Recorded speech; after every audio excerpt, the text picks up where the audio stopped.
2018년 11월 16일 독일의 대학원생, 학생인가 노동자인가. 막스 플랑크 재단에서 운영하는 연구소는 현재 84개가 있다. 막스 플랑크에서 박사과정을 밟고 있는 사람들은 총 약 5,000명이 된다. 이들은 2003년에 PhD-net이라는 박사과정 학생 버전의 노동조합을 만들었다.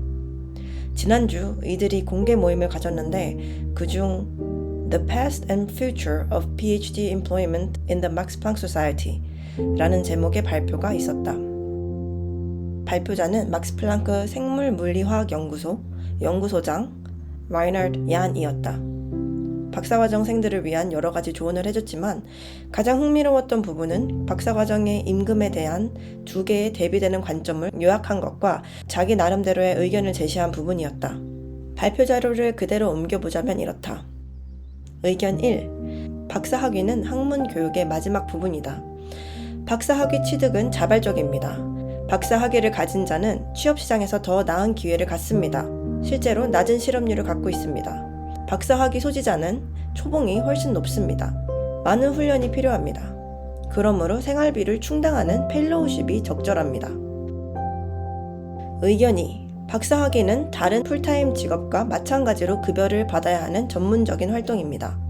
박사과정 학생들은 독일 교육기관에서 대부분의 연구를 수행합니다. 박사과정 학생들은 주당 40시간 이상 일하며 이 시간에 대한 보수를 받아야 합니다. 박사과정 학생은 이미 전액 지불 자격을 갖춘 학위, 이를테면 석사 학위를 취득했습니다. 따라서 박사과정 학생은 모든 혜택과 함께 급여를 받아야 하는 고도로 훈련된 전문가입니다. 발표자 라이너드 얀의 의견은 통일된 제도로 모든 분야의 박사과정생 대우를 결정하는 것, 소위 one size fits all 접근에 문제가 있다는 것이었다. 여러 가지 이유가 있었는데 일단 연구 지원금을 주는 펀딩 에이전시가 각기 다른 제도를 두고 있다는 것이었다. 그리고 분야에 따라 연구하는 방식도 많이 다르다. 예를 들어 동물 실험을 하는 학생은 주말에도 연구실에 나와서 쥐한테 먹이를 줘야 한다. 반면에 의료 영상을 연구하는 사람은 굳이 주말에도 일할 필요는 없다. 마지막으로 연구 분야마다 시장 가치가 다르다는 것을 문제로 제기했다.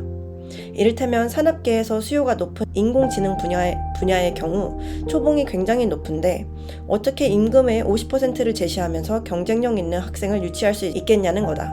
대놓고 학계에도 시장 논리를 가져오자는 얘기 같아서 개인적으로 위험한 주장인 듯한데...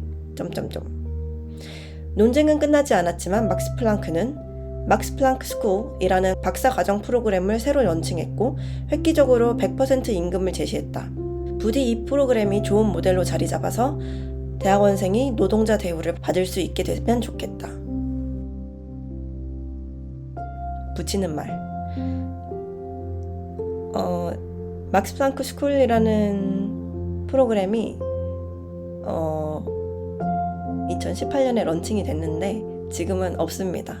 뭐 여러 가지 이유가 있겠지만 그 중에 하나는 이 프로그램을 만든 사람이 임기가 끝나서 이제 막스 플랑크 프레지던트 자리에서 물러났기 때문에 이걸 밀고 있던 사람이 없어지기도 했고요. 또 이 프로그램으로 들어온 학생들은 100% 임금을 받고 그 외 학생들은 그보다 낮은 임금을 받았기 때문에 거기서 들어오는 거기서 생긴 차이가 또 내부적으로 갈등이랄까요? 그런 문제도 있었습니다. 학생 입장에서 봤을 땐 그런 점이 이 프로그램이 오래 가지 못한 요인인 것 같은데 또 이 관계자들의 그 세부적인 사항은 저는 모르겠고요. 아무튼 이 마지막에 희망차게 끝냈던 이 2018년도의 글에 대한 업데이트를 마지막에 이렇게 덧붙이게 됐습니다.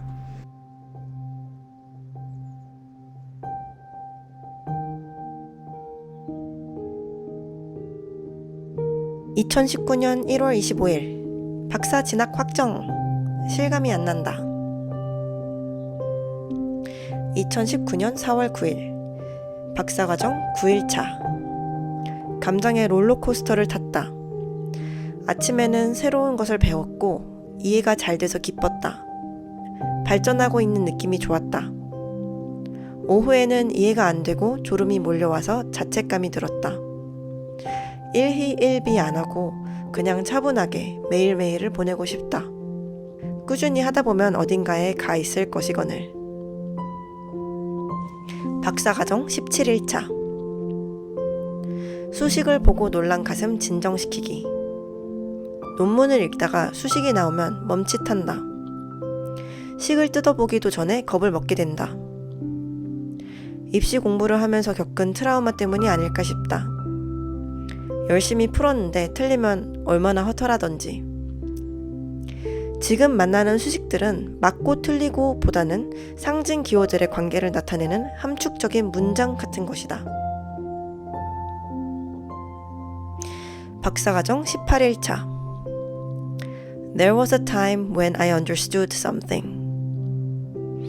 나도 한때는 사람들이 뭔 이야기를 하는지 알아들을 때가 있었던 것 같은데 요즘에는 누가 자기 연구를 설명하면 뭔 얘기인지 모르겠다.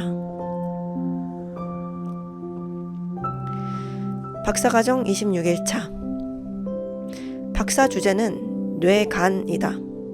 뇌간은 대뇌와 척수 사이의 연결고리인데 MRI와 조직학으로 뇌간의 구조를 보는 것이 목표다.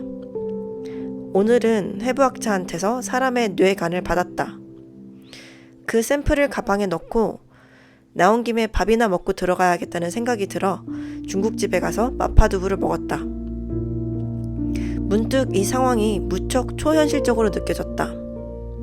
만약 인간의 마음이 뇌에 있는 게 사실이라면 나는 오늘 인간의 마음이 있다가 떠나간 조직을 들고 돌아다닌 것이다. 쥐의 뇌나 원숭이의 뇌를 봤을 때도 신기하긴 했지만 마음에 대한 생각까지는 안 했었는데 인간의 뇌를 보니 뭔가 신비롭다.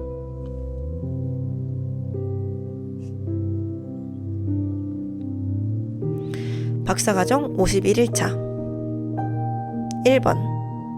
슈퍼바이저 탓을 그만두기로 했다. 결국은 내가 연구의 주체자다. 2번. 연구 진행 과정이 느린 것을 받아들이기로 했다. 박사과정 54일차. 금요일 아침마다 세미나를 한다. 연구소 사람들이 돌아가면서 본인 연구를 소개하는 시간이다. 오늘은 어떤 박사과정생의 발표를 들었다. 들으면서 와, 내가 발표할 차례가 됐을 때 나도 저 정도로 발표할 거리가 있을까? 하는 걱정이 들었다. 그런데 알고 보니 그분은 6년차 박사과정생이었다. 나도 시간이 지나면 발표할 게 생기겠지? 하는 안도하는 마음과 함께 6년차? 왜지? 이곳은 함정인가? 탈출해야 하나? 하는 생각도 잠깐 들었다.